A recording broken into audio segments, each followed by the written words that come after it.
an amazing lawyer who has really broken new ground in civil rights, in environmental law.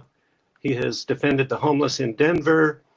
He has really done a lot and just recently opened an office in Mexico City. And so thank you, Jason, for joining us. And I wonder when you look at the many types of cases that you handle and issues that you target, what do you see as the biggest issue right now on your radar?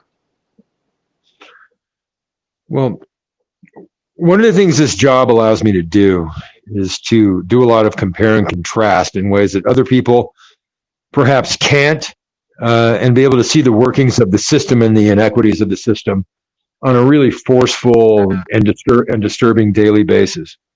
So, for example, right now, okay, so back in during on the day of Trump's inauguration, there's a case out there called J20, where more than 220 protesters were charged by the Department of Justice with conspiracy and all sorts of other charges, conspiracy to riot, and just everything imaginable under the sun. So you had more than 220 people who were simply out protesting that day, facing more than 75 years in prison each. Some of those people were my clients, and I'm happy to say that the vast majority of those cases were either acquittals or they got dismissed. So that shows, so you're out protesting and you're protesting Trump, which, 4 years later, we now see that probably the irreparable damage that his presidency has caused the republic. So that's one. Now, on the other side of it is, so today I was contacted out of Wisconsin by people, Black Lives Matter protesters, and just, you don't have to put a label on it, just people who care, who are out protesting the murder of Mr. Blake and the murder of people of color by law enforcement all around this country. That just seems to be an epidemic right now. And so they said to us that what happened was, as you know, and I recently talked about this a little bit in Newsweek, is that you had the Rittenhouse family. You had this kid, 17-year-old with an AR-15. His parents drive him across the state border. They get up there pursuant to a call from this right-wing militia up in the Kenosha area, and there they go and they impede and basically terrorize people who are engaging in their First Amendment rights out of an issue of real social justice concern by walking around them with assault rifles and pointing weapons at them. And so these people, and so they said, Jason, we're sitting here in Wisconsin, and we're noticing that, Kyle Rittenhouse has raised $3 million, I don't know if it's 3 mil, but a lot of money for his defense. And there's, and the narrative is beginning to change because, the militias are not being considered crazed, armed, right-wing proto-fascists or just straight up fascists, but, Americans coming to help support the community. They're getting support from local politicians and all of this. And they said, Jason, is there anything that we can do with regard to court and litigation concerning them coming up as we're engaging in our First Amendment allegedly protected rights on an issue of vast public concern in America, and them coming in and and pointing their weapons at us and scaring the hell out of us, and then ultimately killing some of us. And there is really no legal outlet or cognizable legal claim. I've spent the last several hours trying to find it, that I can bring or on the behalf of the protesters to go up against these militias, and not just the militia there, but right-wing militias who are forming as an extension of government to the point where police are handing them water bottles and saying, good job, thanks guys, because the police perceive them to be their type of American. And so this is it's an oblique way to get there, but ultimately what it is, and then just as a tie into this, or maybe a footnote, is the way in which you see that the police are very hard to convict and very hard to prosecute in these cases where they're just straight up murdering people of color. And so you have these situations where you have one section of the United States who's, just call it what it is, the progressive enlightened section, who thinks about things like global warming and thinks about things like socioeconomic inequity and racial justice, all the things that, have been, the people luckily have bled and fought for throughout the history of this country to get it to whatever goodness it's achieved at this point. If you're in that position, you're minimized and your opportunities to express your rights are becoming smaller and smaller. You're victimized, you're terrorized now by militia groups who are going to come out. Then media or mainstream media is going to engage in false equivalence where it says, okay, here's the right-wing militia and here's, okay, let's just say the word Antifa, or here are the protesters. Somehow like this is in some kind of balance. Although one of these groups is walking around with assault rifles. And you look at the sort of the cognizability of the kinds of claims that can come out of, and I know that sounds very lawyerly, but it's just the truth that can be done for people who are having their rights essentially oppressed by armed right-wing extensions of the government. And there's just not much there in contrast to the resources and the legal avenues and the systemic avenues that are available to the dominant culture. And the dominant culture being this, I don't know how it became this way. Maybe it's always been this way and we're just really keen on it right now. This culture that is fundamentally moronically patriotic, buying into some idea of America that never existed, but being that they somehow support the white dominant status quo in this country, it's just they have all sorts of legal vectors and all sorts of resources available to them. And there's this tide. Go ahead. I wanted to ask a question. Just one thing, as far as the phone, would you mind holding it back so we can see more of your face, because you're only coming across just a small portion of your face, just to see you more clearly there, if you don't mind. Okay. And there, that looks great. What I was wondering is, you take on some really tough cases, and as you say, these militias have the power of the government behind them. What is it that really motivates you and makes you tick? Why do you do what you do, taking on such difficult cases? Well, they don't feel difficult to me. They feel meaningful to me. I think what's difficult is to do work that doesn't have any meaning, and to do work just based upon the financial incentive. That to me is a million suicides a day. It doesn't really feel like work to me, to really be honest with you.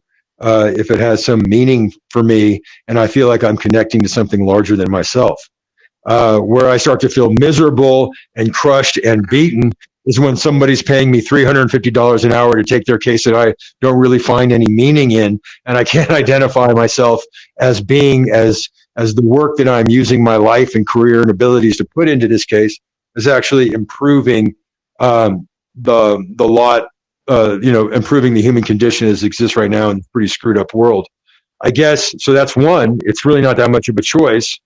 I don't understand how one can spend the precious days of their life doing things that they don't believe in.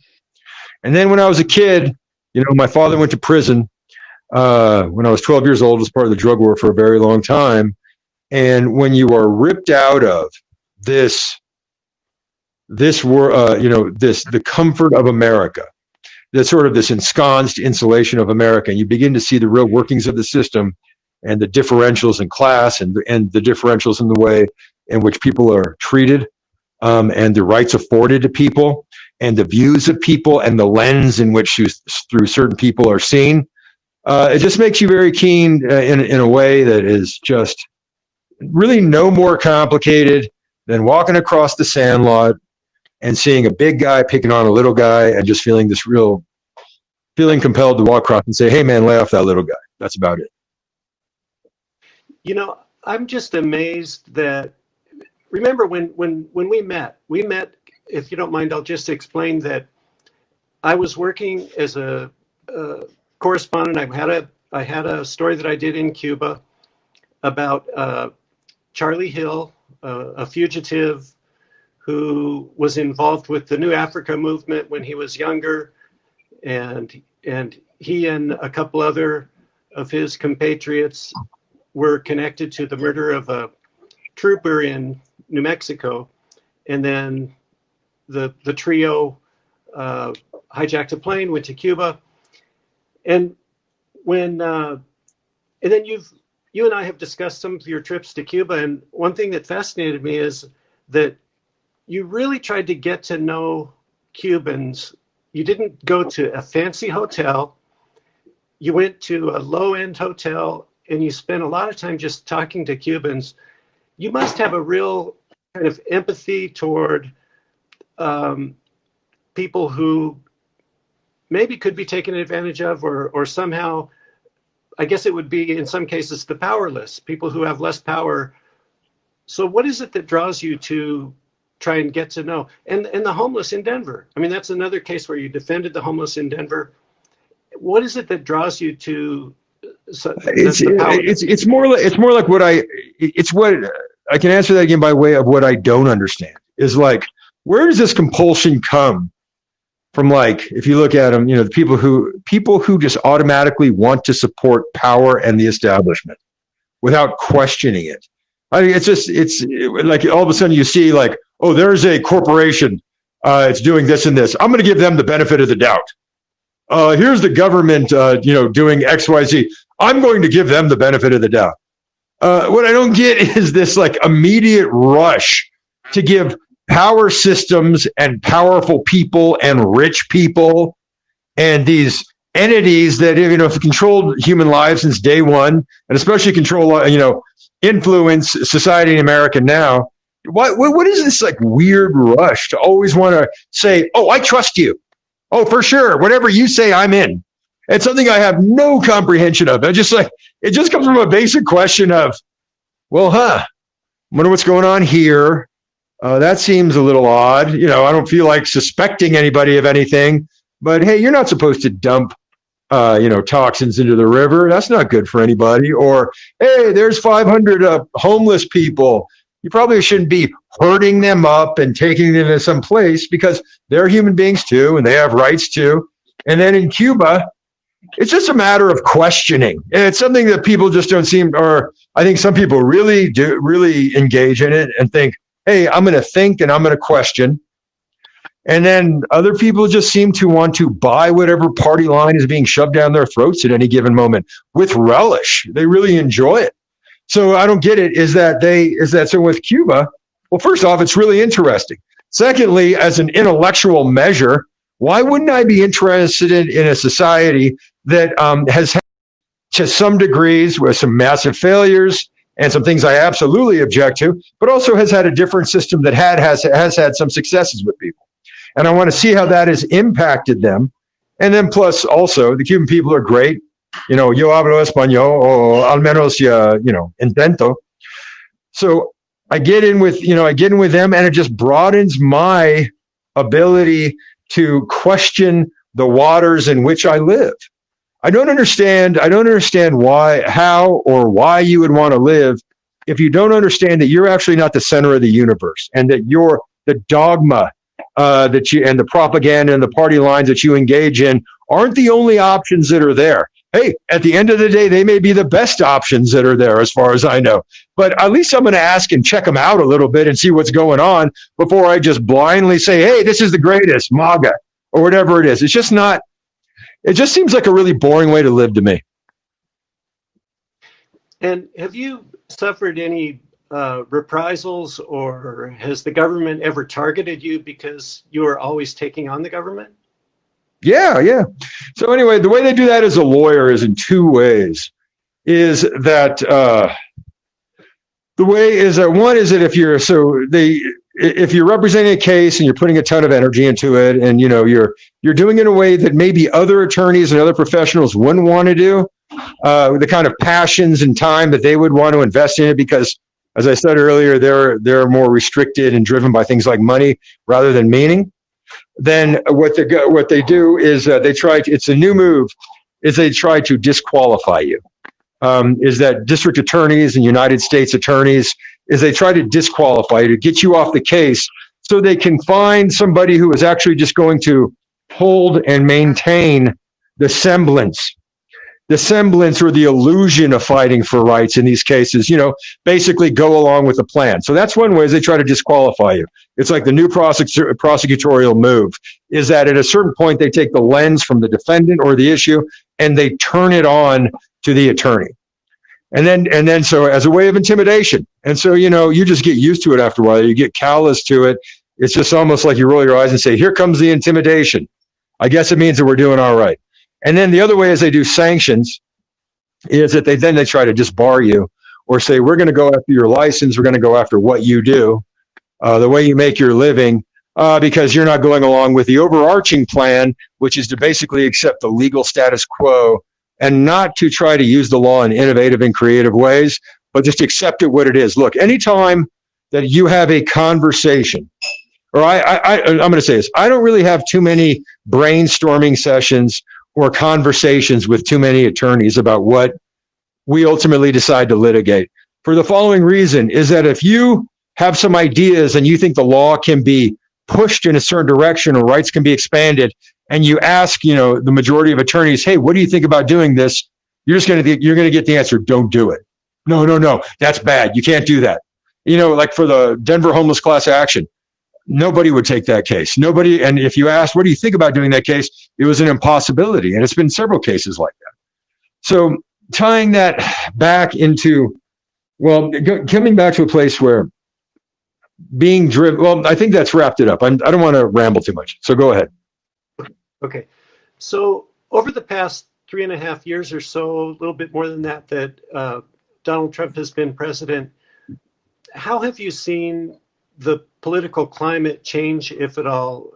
And do you think that any of the president's attitudes have contributed toward the strengthening of right-wing militias?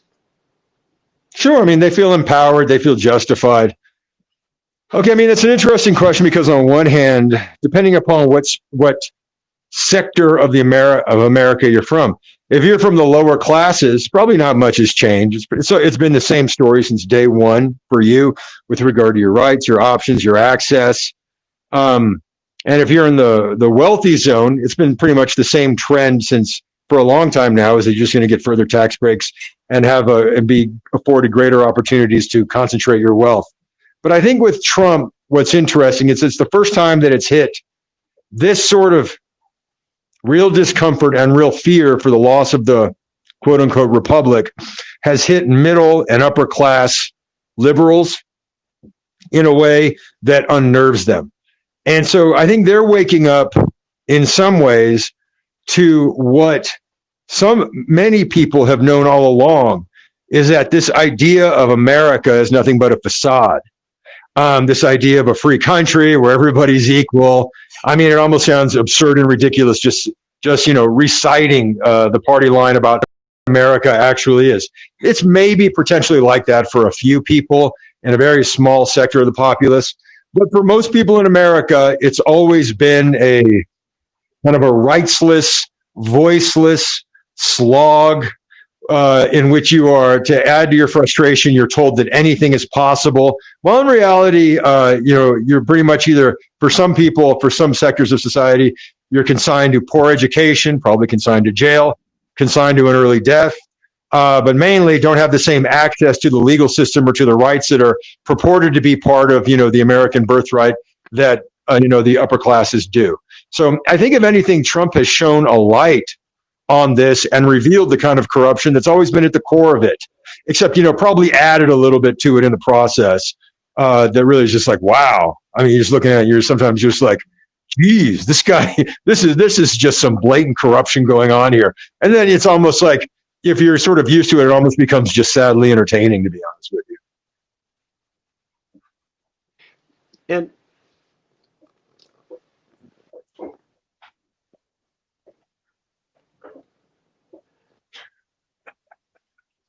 go ahead, I can't hear you.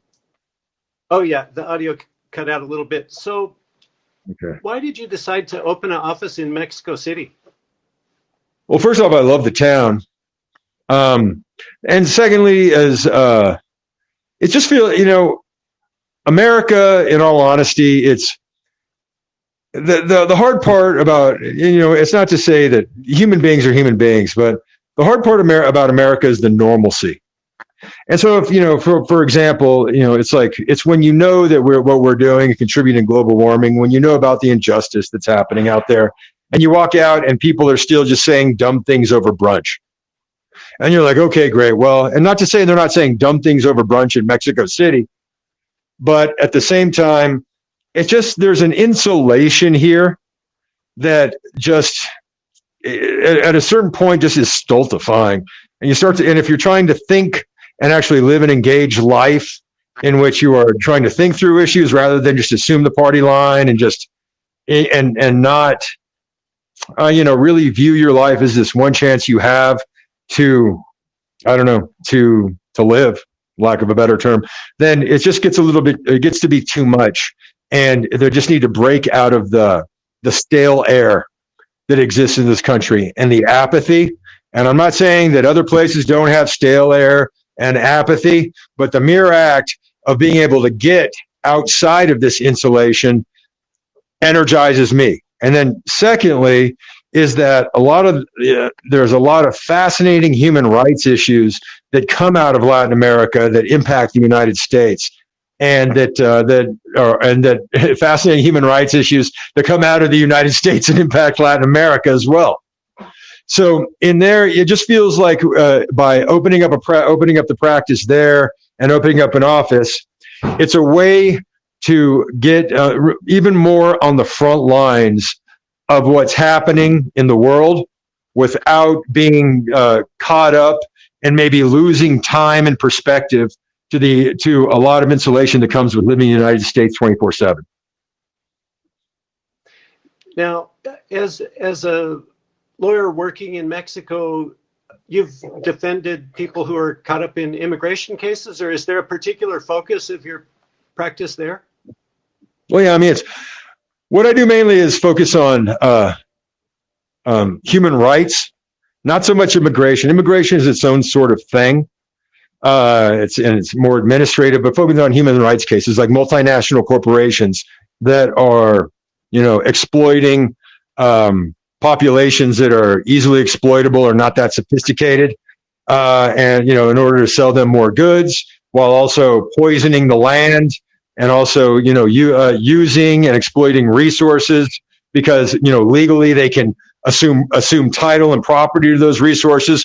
And there's the way I should go back to the question you asked previously, is that the real, I'm not going to say enemy, but the real concern, not everything has to be in terms of black and white.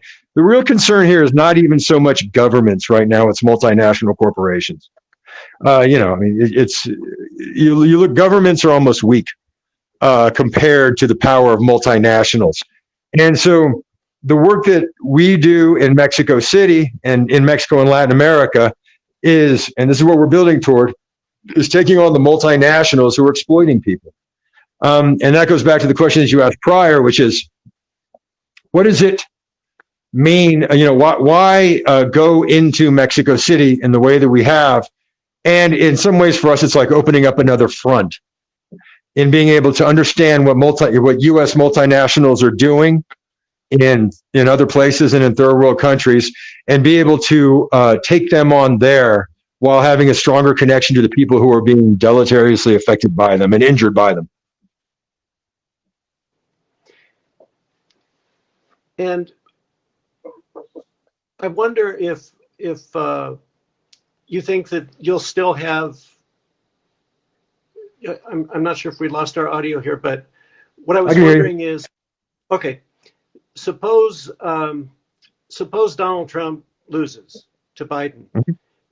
How do you see how Democrats will handle governing the country? Do you think you'll have fewer injustices to try to go after, or is there a big difference between Democrats and Republicans? Oh, I mean, I don't know. Believe it or not, I'm really not that political. I'm not political in that sense. Democrats, Republicans. It seems to me, just generally anything is going to be better than Trump. And as far as injustices that the need to be addressed, and it's not like we're just walking around saying, "Hey, where's the next injustice? Let's take it on." But as far as just being in the world and seeing one bully beat up on a smaller person who can't defend themselves, that's almost independent, really, of what occurs within a very specific region of a government, any change in government. As I said earlier, it's really the multinationals that are contributing to global warming or exploitation that contribute and maintain the current world socioeconomic order.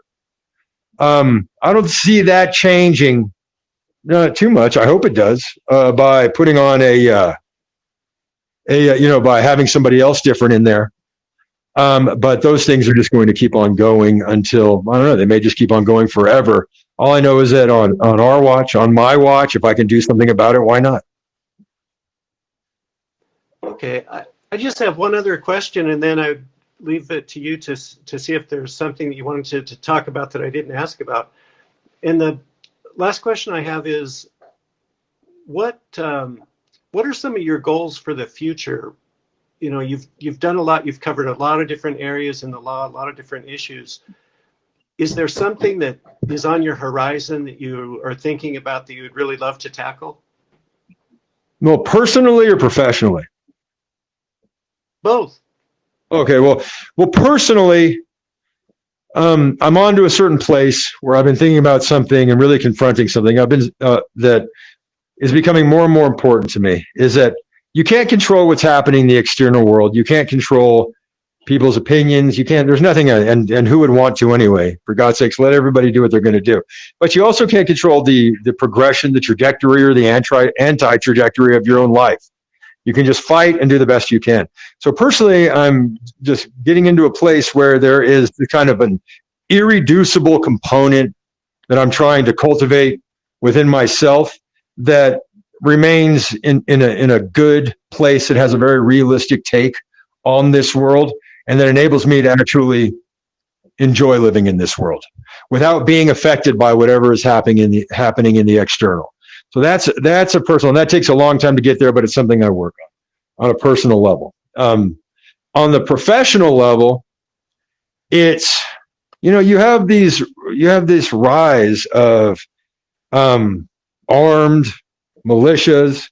You have the rise of just, I don't even know I don't even know how to express it. Maybe it's not even a rise. It's just something that's the prevalence of which is now extant. It's there. And it's just right in our faces that I guess if I was naive or optimistic before in my life, is that I always thought that people wanted to think. I always thought that people like questioning authority. I always thought that people, if given a choice, if educated, right, that they would go in the direction of the enlightened choice. But if anything has happened during these last few years, it's shown us that education, the things I've just discussed and laid out, it almost doesn't matter. That people are just going to be as irrational as they are going to be, and on the side of power as they are going to be, and unquestioning as they are going to be, regardless of the information that you put in front of them. And so somehow, and this is usually the starting point for any litigation or anything that we do, is I'm thinking about how to attack that.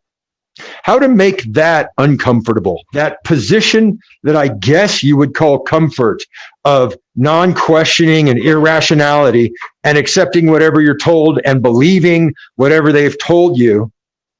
How to make that not as comfortable, or to reveal that in some way for the fraud that it is.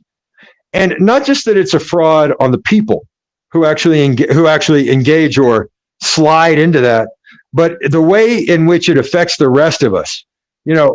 I have no answers as far as what's coming in the future or how this is going to look.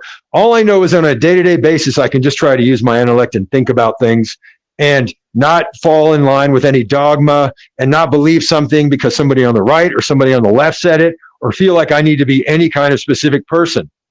And so Hannah Arendt, who is my hero, says there are no dangerous thoughts. Thinking itself is dangerous. To stay in that place, keep thinking, and then based upon that, see what organically arises from that, because the things that do usually are worthwhile. And then as a lawyer, trying to figure some way to make them cognizable in the American legal system. That sounds great. Is there anything else that you would like to add?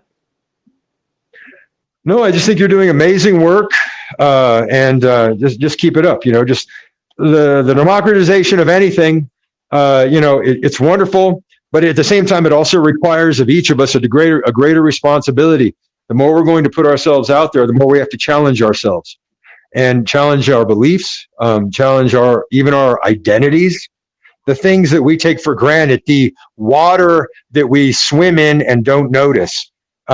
We need to notice the water that's around us, and I think if we do that, and this will help get us there, that's potentially a way to move forward if moving forward is possible now. That sounds great. Well, I really appreciate your time. Pardon me for the technical difficulties at the beginning. You're one of the most interesting, original people I know, and so it was really a pleasure to hear you. And we've emailed back and forth a lot and known each other that way for a number of years. I hope we can have that Cuban coffee or something one of these days and meet each other in person. You got it, pal. Next time in Havana. See you later. Okay, that sounds great. Thank you. Bye bye.